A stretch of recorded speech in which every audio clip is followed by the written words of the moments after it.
Rising love between man and woman, we shall see the process of love of cultures, the Hispanic and the American culture, since the encounter in the conquest.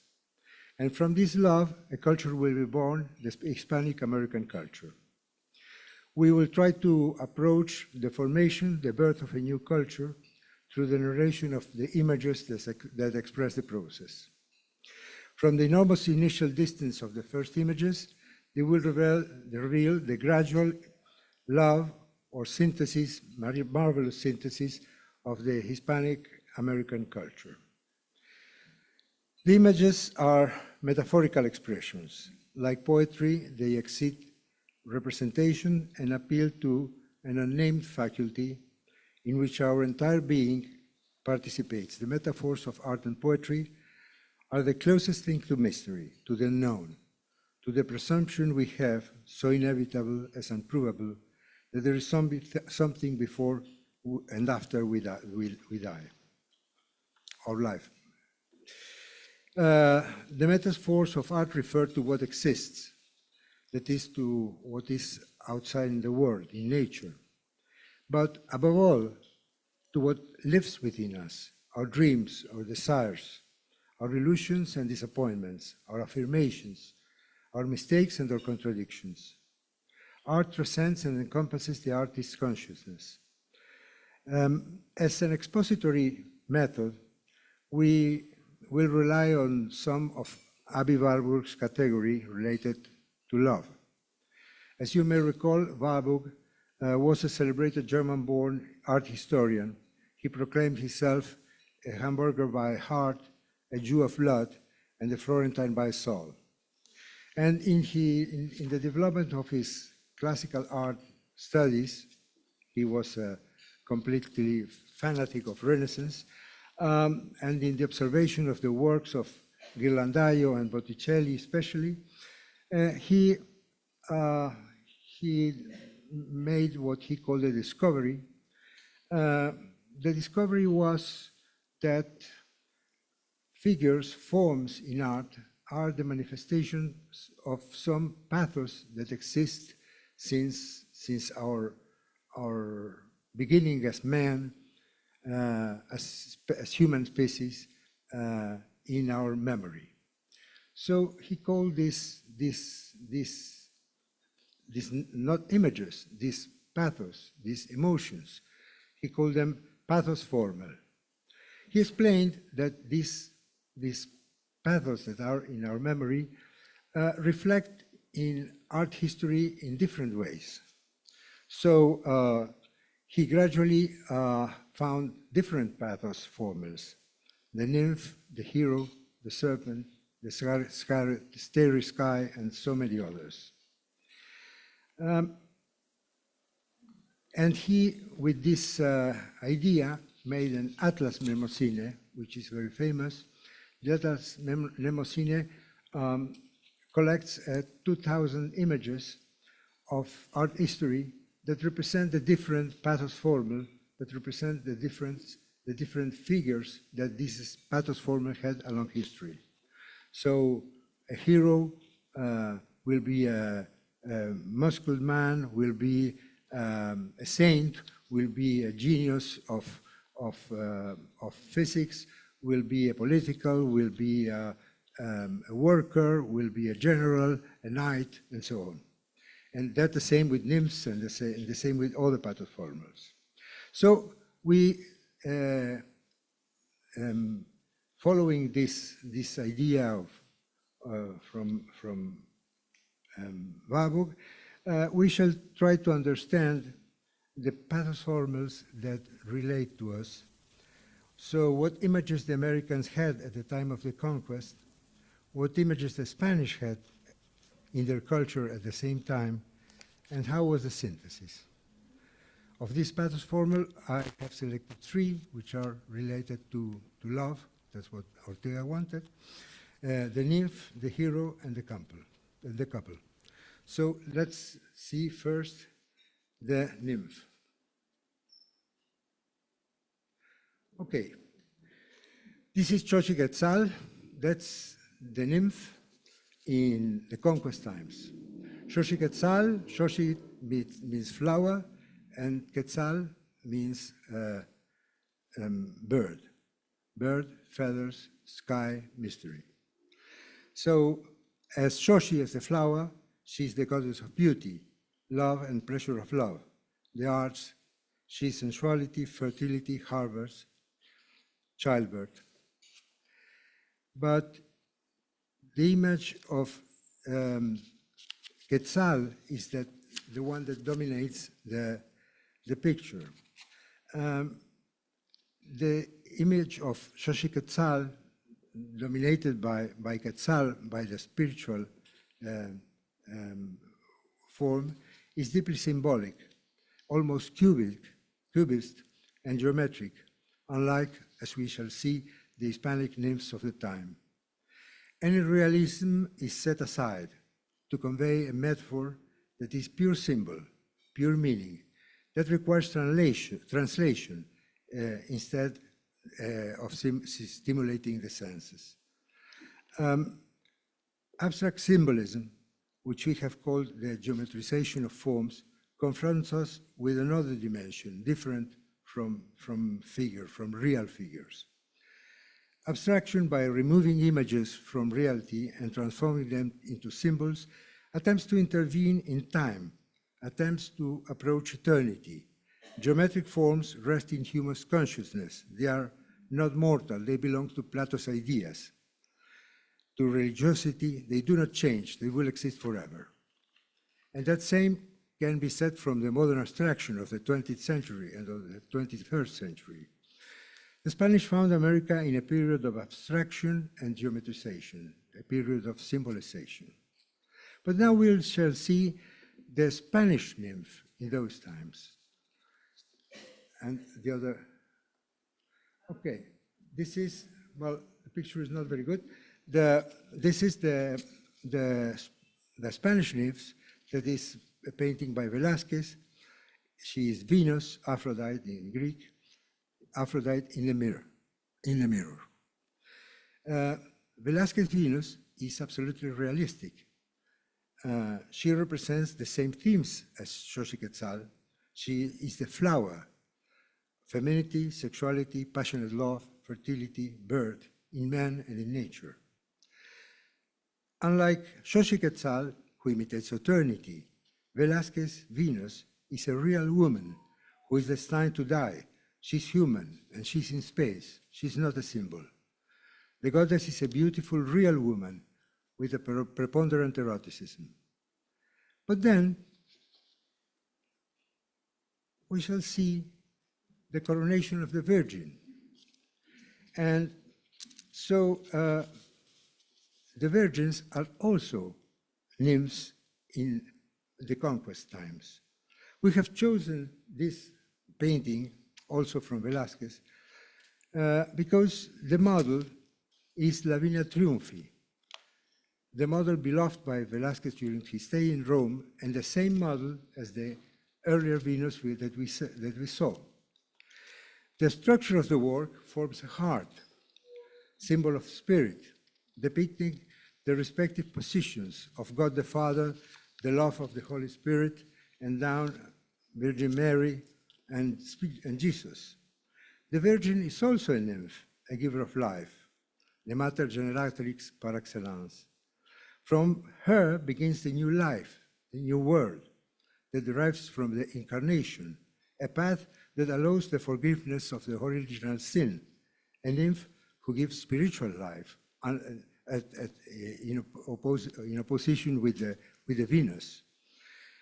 This highlights the distance between the two cultures at the starting point. Femininity is one and unique in the Americas at the conquest times, and is symbolic, geometric, and abstract. It is the reference intended to hold the time. In Spain, however, the nymph is split, divided between flesh and spirit. The unique model of Xochiquetzal compares with the split nymph, with the carnal, erotic Venus, and with spiritual Virgin, the beginning of a new path. So that shows the enormous distance between the two cultures. Now, we shall see Another painting, this is by Siqueiros. The name is The New Democracy.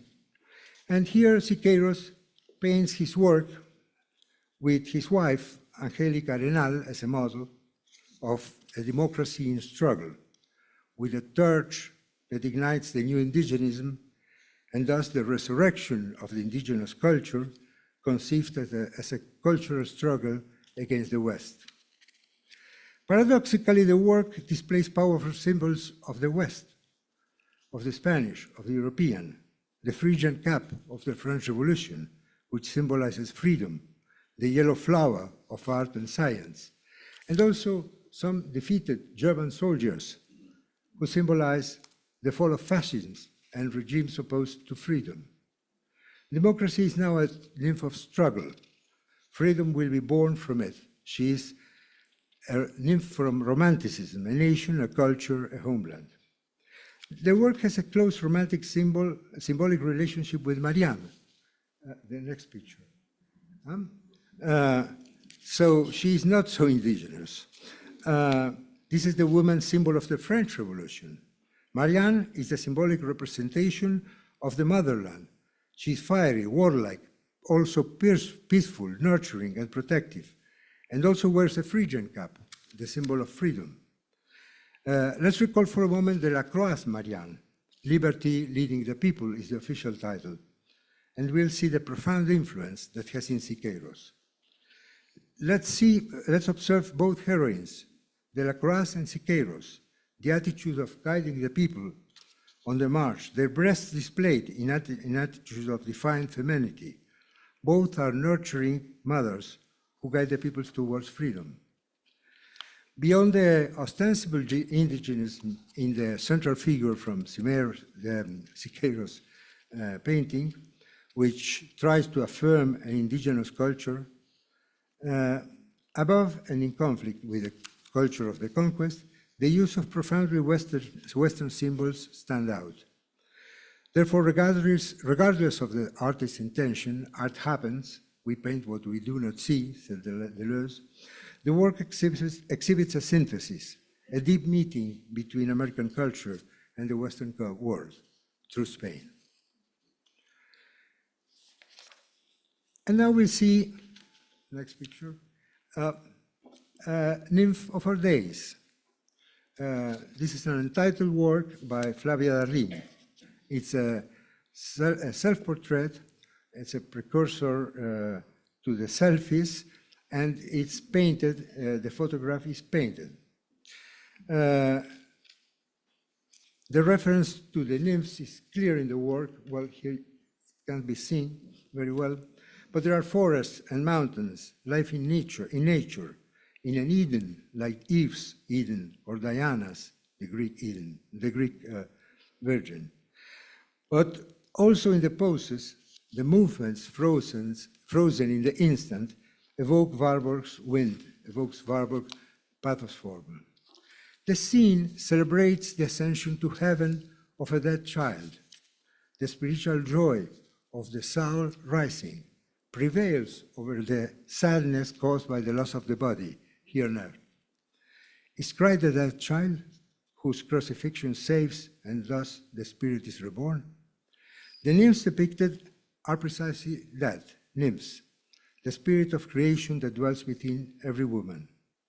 The Rhin's nymph unites the eroticism of life and the spiritual dimension after death. She is a single figure. The Spanish-American language has already left its mark. There is no longer a division as there was in origin. Now we shall see the hero, the second of the pathos formula, which I intend to show.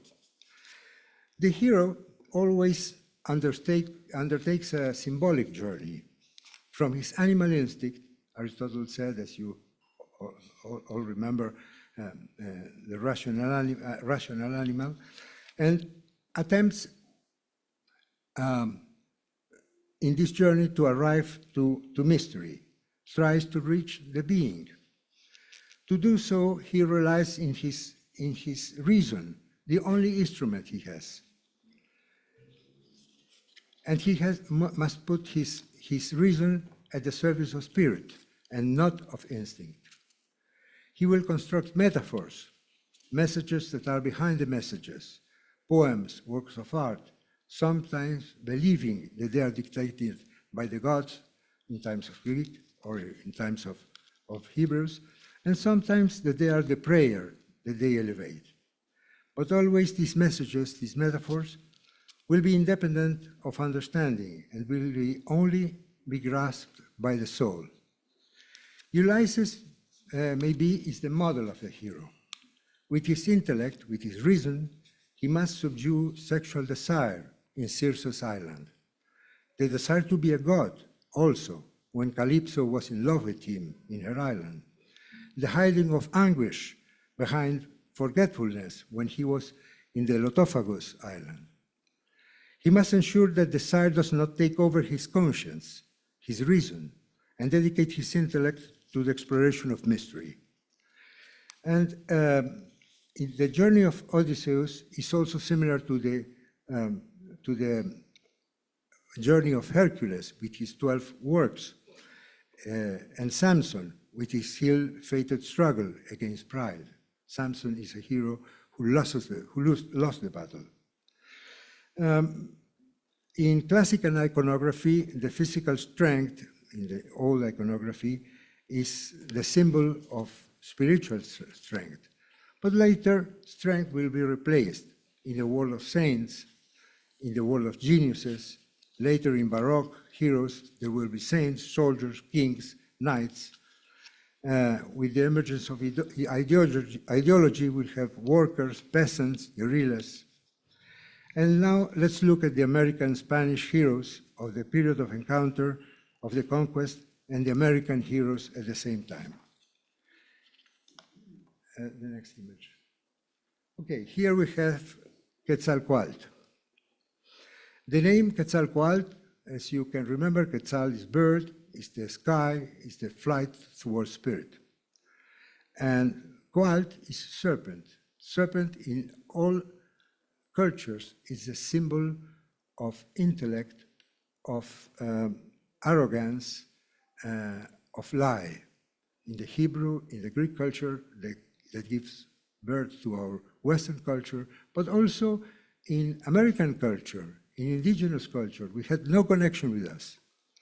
So it's a strange symbol that unites the different cultures.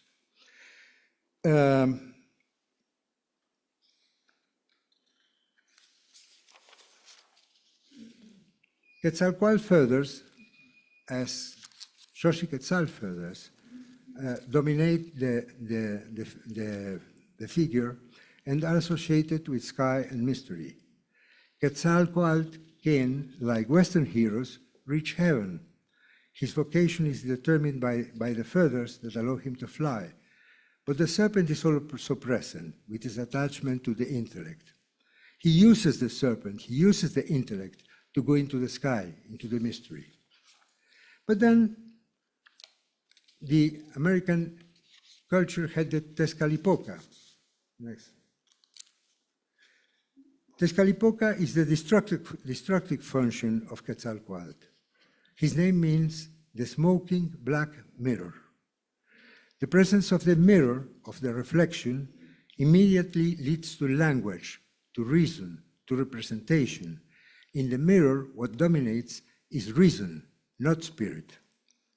Tezcatlipoca is the pure reason against Quetzalcoatl's pure spirit. He knows all thoughts, and he's dark, nocturnal. You remember Borges and his reference to mirrors. The American hero so has two roles. There are two American heroes, as there were two European nymphs. Here we have Quetzalcoatl and Tezcatlipoca. And now we shall see the Spanish hero at the time of the conquest. Well, this is the knight with his hand on the chest from El Greco. So we have seen the nymph in the American upon the arrival of the Spanish was unique, and for the Spanish, the nymph was separate, and the reverse happened with the hero. With the hero, it is not split in the Spanish. The hero is a single one who combines all qualities. We have chosen this famous work from El Greco, so named because it's pure mystery. It has no title. Nobody knows who was the sitter. The predominant feature is that his hand that seems to invoke a sacred oath. We don't know what oath. The sword tells us that he is a knight. The sword is here and always a symbol of spirit. For the Spanish Catholics, a symbol of cross. But what prevails is the oath. Indeed, the knight is pure mystery beyond conjecture. We don't know who he is. The hero represents the mission of the Spanish knight, his dedication to Christianity, and through it, to the spirit. He's not guided by reason, but by faith. And I had written, I don't know if I repent from it or not, these are the madmen who, with a handful of men, set out to discover our continent. There were 300. So, okay, this is Letiel Day, the arquebusier archangel. The arquebusier-wielding archangels are heroes of the Hispanic American syncretism. There are lots of cross influences in them. Far from traditional representation, these archangels originated in Peru, northern Argentina, and Bolivia, and are unique in the world. They bear no resemblance to Western painting of the period, and are a native creation of Hispanic America, one of the earliest. They were usually painted by native artists, although the structure is European. We also know their accentuated faces. The probable source of the arquebus-wielding archangels are the spread in America of the Book of Enoch, a part of the text of the Bible of the Ethiopian Orthodox Church. And they are full of enigmas. The first is, how did the Inquisition allow the Book of Enoch, which is forbidden by Catholicism? It's one of the forbidden books of the Bible. How they permitted it to reach America, how the Inquisition allowed to portrayal Letiel, an archangel, a strongly devious archangel. The only explanation is the confrontation of Hispanic and Andean worldviews, one of the first syncretized symbols. The arquebus maybe was associated with the god thunder or the god lightning. That was the name, it was Illapa in the Inca mythology. The sword is a symbol of spirit everywhere in the world, in the Western world, and a symbol of the Holy Cross for the Catholic Spaniards. Thus, the arquebusier angels of South America are one of the earliest Hispanic American images. Now we shall see the Inca Garcilaso de la Vega by a Peruvian artist, José Sabogal. First, José Sabogal. He's central in this discussion because he was an artist explicitly interested in Hispanic American culture. He received a solid education in Europe, and from there he came as a cabin boy to Buenos Aires, where he excelled as a fine art student. Then he returned to his homeland. He deeply admired Garcilaso, whom he considered the first Peruvian, or maybe the first American, Hispanic American. As you can remember, the Inca Garcilaso de la Vega, represented in this work, also has a rich Spanish American history. He was born in 1539 during the conquest. He was the son of an encomendero, minor noble from Spain, and an Inca princess, and he was educated in Spain. He spoke Quechua and Spanish fluently and remained in Spain until his death. In 1609, he wrote his fundamental work, the Comentarios Reales de los Incas. The painting represents him as a man of two worlds, obviously American Spain. The structure of the face is that of Christ, also a man of two worlds. In his case, the divine and the earthly. The representation of the face as a Christological structure is not accidental. Christ is the one who inaugurates a new spiritual world with the possibility of salvation. Garcilaso, the first mestizo, inaugurates a new earthly world, a new culture that's being born. On the right of the work, the Hispanic world, with corresponding facial features, a beard and the hand of a man with little manual labor. On the left, the Inca world, hairless, with a slanted eye, a darker complexion, and a hand ravaged by work. But perhaps the most important features are the writing feather in the Hispanic hand, which symbolizes intellect and reason, while the Inca's hand holds fire, the symbol of spirit. Sabogal discovers and thereby identifies the enigma of Hispanic American culture, a synthesis in which intellect and spirit merge, like Quetzalcoatl and Tezcatlipoca, like the man with the hand in his chest. Now, we shall see the couple. This is a painting by Orozco. He paints here Cortés and La Malinche. He paints here the first mythical couple of the Americas, or rather the first recorded in annals of history. Malinche was Hernán Cortés' guide. She was an interpreter and his lover during the Spanish conquest. Malinche is a young woman of noble origin. Malinche is specially gifted. She is a diplomat educated by her noble origins and has a formidable ability to learn languages. In addition to her, she spoke Nahuatl, she spoke the noble language of the Mexicas, she spoke Mayan, she spoke Spanish. Malinche immediately becomes Cortés' companion and participates at his side in the conquest. Beyond politics and historical interpretations and Orozco's own intentions, the work is always criticized because the position of Cortés has a protective or imposive pose referring Malinche. The union of Cortés and Malinche has enormously important meaning. You know, Malinche is not very loved by Mexicans because they think she was a traitor. So Malinchismo is the symbol of treason. But okay, it is also the union of two languages, Spanish and Nahuatl, which give rise to a cultural synthesis and a poetic language in Latin America.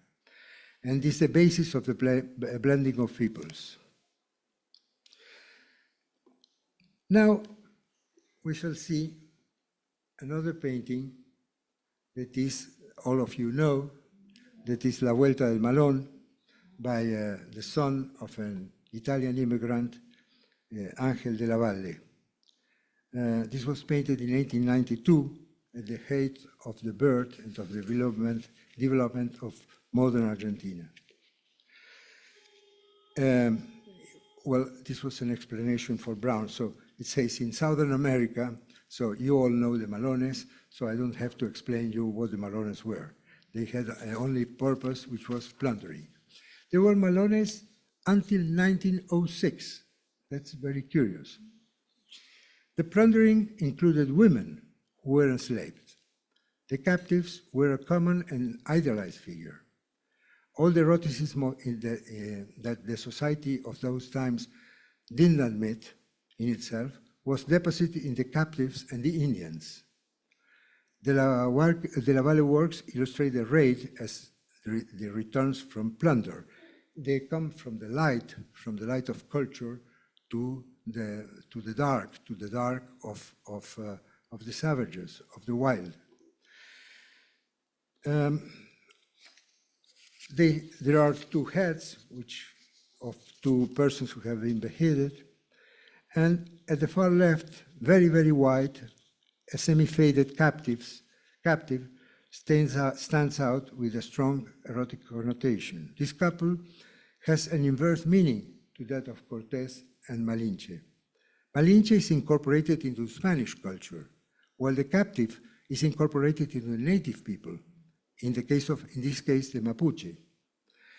In The Return of the Malone, the romantic idea of a couple of pure love and eroticism that doesn't exist anymore in Western civilization is rooted. This is an idyllic happiness that can only exist outside the ethical and aesthetic limits of the West. This is a romantic paradise. Borges, in The Story of the Warrior and the Captive, tells us a common story of captives who did not want to return. He is not original, because the story is the same as the Sabines in Rome. The Romans had no women, and a city needed women to have children, to be big. So they raped the Sabines, which were women from another town, from another city, and the Sabines were angry. They made war, they defeated the Romans, but when they wanted to take back their women, the women didn't want to. And in Borges' story, the captive is born in Yorkshire, but this English captive is already part of the cultural synthesis that we call Latin America, and she doesn't want to come back. Now, we shall see The Wedding Cake, a work by Burney, which, by the way, is in my collection. So, The Wedding Cake was made during Burney's stay in New York. Now the couple of the Vuelta del Malón is devoid of violence. Instead, the groom's social advancement is present. It's another form of conquest. And is social advancement a diminished, hidden form of violence? It is like taking a stronghold by assault, using money and security of well-being as weapons. Thus, women once again become an object of desire, but not explicitly sexual desire here, but rather a desire for social advancement. It is not longer a question of difference in cultural origins, anyhow. But here, in the last painting and in this one, we have already a synthesis. We have dramatic synthesis. In this case, Mal de Amores is a painting by Carlos Alonso during his stay in Rome in the 70s. The work corresponds to the tragic period in Latin America during the Cold War, in which our countries were, like the rest of the world, sites of combat and of battle. Alonso chooses to depict this tragedy with a love that is pure passion that turns in unbridled and extreme cruelty. The figures, using love as an excuse, exert extreme violence against each other, a drift of evil and not of love that gives the series a title. And now, as I promised that it was less than 40 minutes, we shall have a painting by Jules Solar. The name is The Couple. So we have seen, until now, original couples like that of Hernán Cortés and Malinche, couples united by violence and eroticism, as La Vuelta del Malón, or couples who overcome social differences, like Burney's, or couples united by war and the symbol of hatred, as in Mal de Amores. No matter the time of setting in which it unfolds, the love that creates a couple will always give rise to something new, the long-awaited child, the biological and cultural child, the new society. In this journey, Schulz-Solar's work has also always followed a spiritual and mystical path with a strong symbolic content. You know, Schulz-Solar was older than Borges, 22 years older. He was a close friend with Borges. Schulz-Solar went to Europe as Borges did when he was a child, and he began to paint, and he knew Aleister Crowley. Aleister Crowley was a mystic in Great Britain, in London, and he was 6 months with Aleister Crowley. He was his pupil, and he said that he learned to have vision, mystical visions. So the painting in Schulz-Solar always has this mystical vision, this entering into mystery that is typical from him. So couple is the culmination of love, the spiritual love born of love. Unlike the couples we have seen so far, where man predominates, in this work by Schul, the woman is superimposed on the man's face, indicating a certain preeminence. The serpent on his side is the uniting factor, as always. Both erotic and sapiential, indicated by Genesis. You know, Genesis is also the serpent, the snake, is a symbol of erotic union, but also of reason, because the fruit that he gives to Eve and to Adam to eat is the fruit of the tree of knowledge and of good, the good of the evil. So knowledge of the good and the evil is the reason. That's why they are expelled. The serpent is symbolized, is geometric, and Schul's couple lacks erotic references. The moment of erotic desire is behind, and we are in a present that consecrates mutual mystical surrender. Above, the sun, the universal symbol of spirit, presides over the painting, illuminating it with a yellow glow. Schul's couple has an ambivalent meaning. It reflects a spiritual couple of mystery, and conversely, the mystery of the couple, the mysterious union between man and woman. In our case, the mysterious union between two cultures, two peoples, giving rise to a spiritual child, the Hispanic and American culture. And as I promised, it was less than 40 minutes.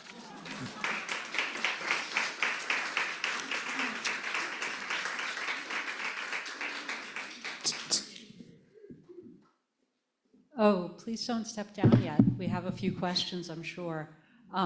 Thank you. That was absolutely genius. And I am holding the microphone, but others may first. And I see a hand up. Do you mind taking a few questions? Oh, yes. Thank you.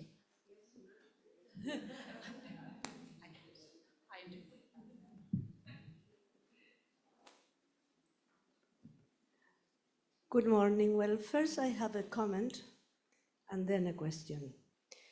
The comment is to defend a woman, Malinche.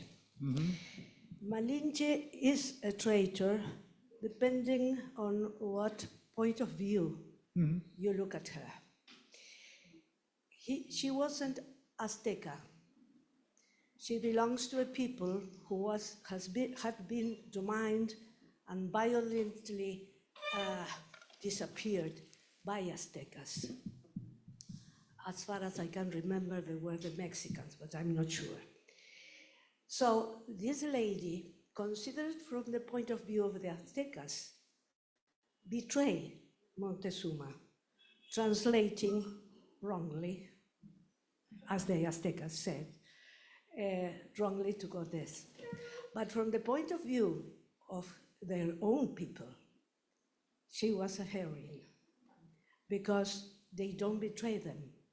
She betrays the people who domain her people. So everything depends on the point of view you took. Well, that's the comment. The question is, if I can, ask you as the president of the Fine Arts Museum Friends Association. Can I? Yes. Okay. How can we separate politics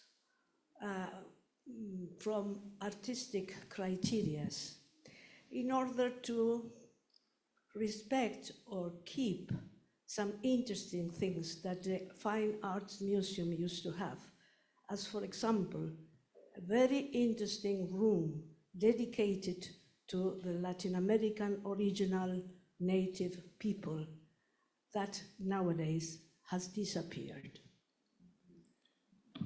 Well, first your comment.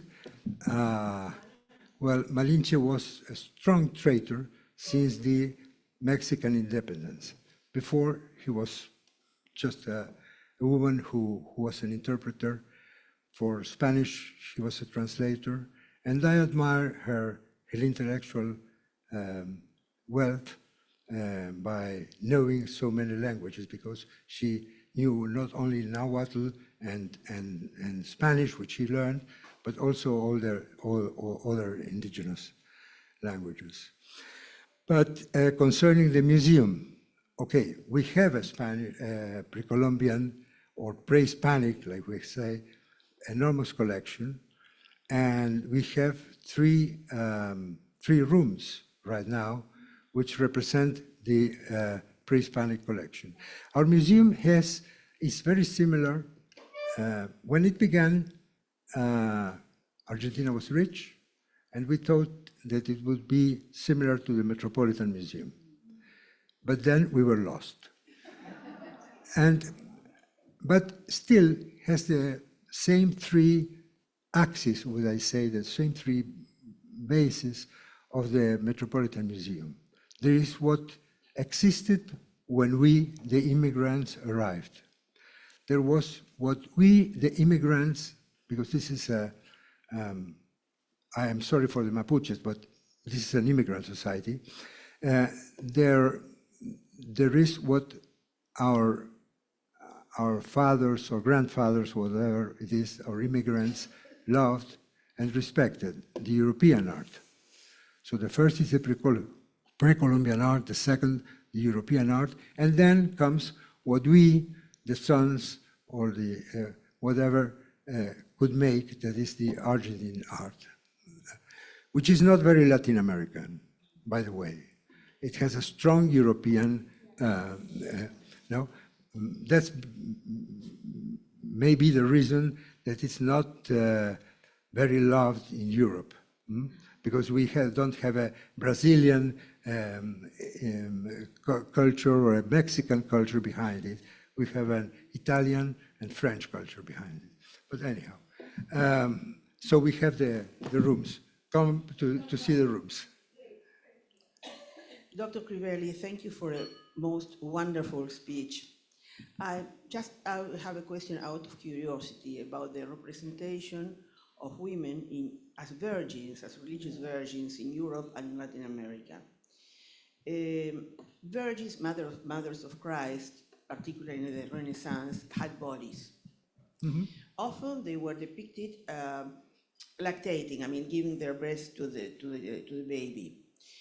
When they came to America, to Latin America, they became triangles, pyramids. Their bodies were lost, like Virgen de Luján, the Virgin of the Guadalupe, the Virgin of the Copper Charity.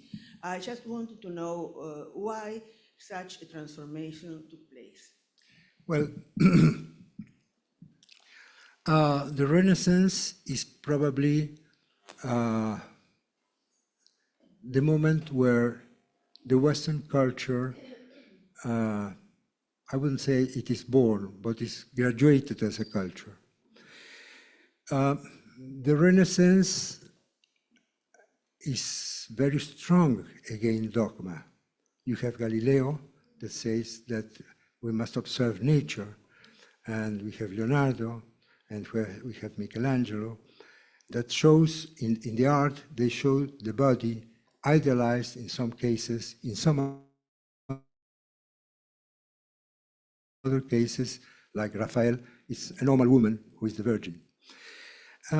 The Renaissance in Italy, this is very curious, but the Renaissance thought and the Renaissance art gave birth to the Protestantism. Protestantism is based on that we are humans and that science is what we should do, and dogma is not so important. The relationship with God is spiritual in Reformed religions, while in the Catholic religion of those times, it was a subdued relation, a relation through the church. So the church is expelled by Protestants, and naturally the Catholics began to be angry. There is a 30 Years' War. But even if the 30 Years' War was a victory for the Catholics, the Protestantism or the Reformed religions stayed and lived. When this phenomenon happens, the church reacts with the counter-reform. The counter-reform is a strong, very strong cultural. When you read the papers of the Concilio de Trento, you see the highest level that you can imagine on history, on art, but all directed. So there were no fool people. They are always ideologically directed to re-sanctify the church, to finish this wealth and this corruption that had the church. And so natural images, now we go to art specifically, natural images are banned. Images began to have mystery. They are with clothes. You have no more common people. You have symbols. And there is another thing which is very interesting. I don't know if there is time or not, but natural perspective, which is the discovery, the main and most important discovery, or rediscovery, because we think that Greeks had already natural perspective with mathematics. But anyhow, natural perspective is abandoned because the light shouldn't come from the horizon. The counter-reform says that the light should come from God, from the Senate. So without changing the human forms, because there are some in the Concilio de Trento who say, let's go back, let's go to the Byzantine painting. And the other says, culture never goes back. You should transform what we have, not to go back, because that's a failure. So they transform what they have, they change natural perspective for senatorial perspective. They make virgins and every other one symbolic. So dogma is again, so science is again under dogma.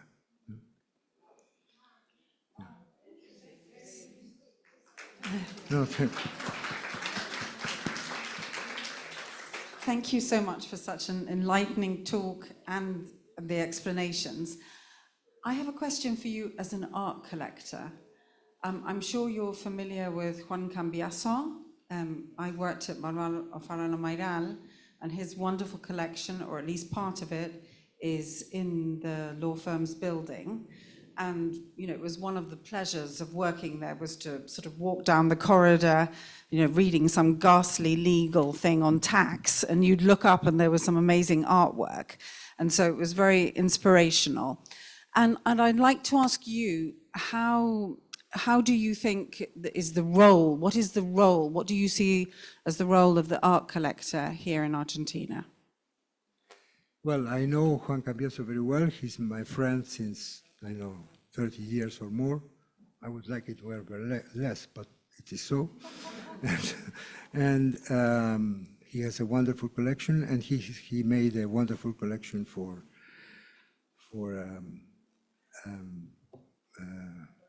Mayral. And now, what's the role of an art collector?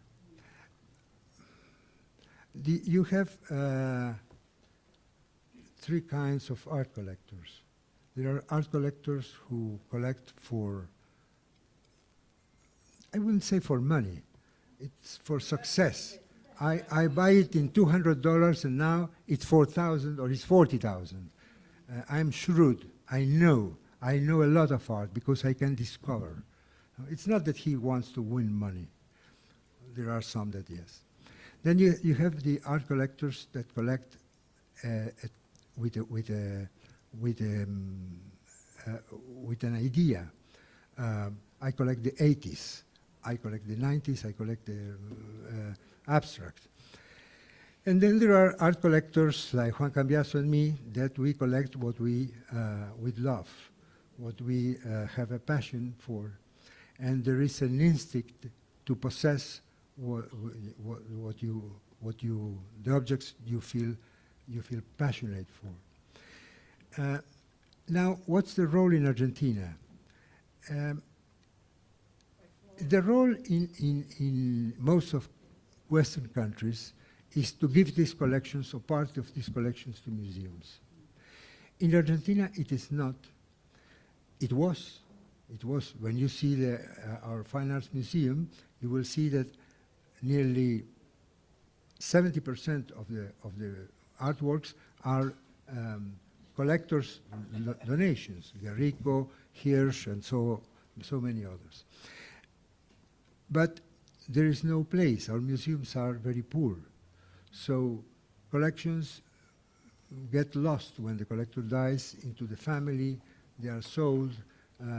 It is exceptional, the case that somebody leaves these collections to the public. One case is Eduardo Constantini, a very good friend of mine, whose generosity is immense, but his fortune is also immense. So he made a museum for his collection, and he gave this collection to a foundation. The collection is not anymore Eduardo's collection. It's the collection of a foundation. But you know, this is the case of also Amalita Fortabat made a museum and put her own collection, which is not, you cannot compare it with Eduardo's collection, but it's very, very good. But you know, collectors, if they don't have a lot of money, they cannot build museums, and you don't have place, you don't have space in Argentine museums to exhibit your collection or part of it. I believe we have one more question. Thank you, Amy. I was going to ask a question of you as an art collector, but it was covered by your reply to Joanna. But you mentioned Juan Cambiaso, and you said that he is a quality of art collector that collects things that he really loves, like you do. And just to say that I know that one of the things that he has recently acquired is el monumento a la milanesa tucumana. Yes, but you know, Juan Cambiaso is, he loves laughing. So his art collection has beautiful and very important works, and then he has the milanesa. That seems important to me. I mean, call me crazy, but if we have no other questions, we would like to say thank you. We have a number of artists in the club, some spectacularly talented women, one of whom is not here right now. She is out of the country, but has a gift for you to say thank you. Okay, thank you. And that is by Masako Kano, and one of my favorite photographers. I will freely admit to being biased. I love her work.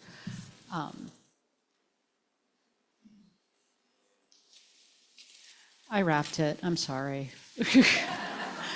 You wrapped it very well. It's a problem.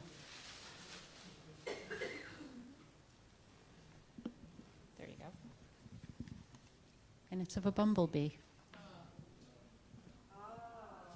So Masako is in Japan right now. Thank you so much. This was fascinating. So thank you. Thank you. And we hope to see you again. Okay, thank you all. That concludes our day. I just want to remind you that I look forward to seeing everybody on May 20th. We will celebrate. We will celebrate ourselves. We'll celebrate each other. 90 years. What an incredible organization. We will see you all before then at our various activities. But thank you all for a wonderful day.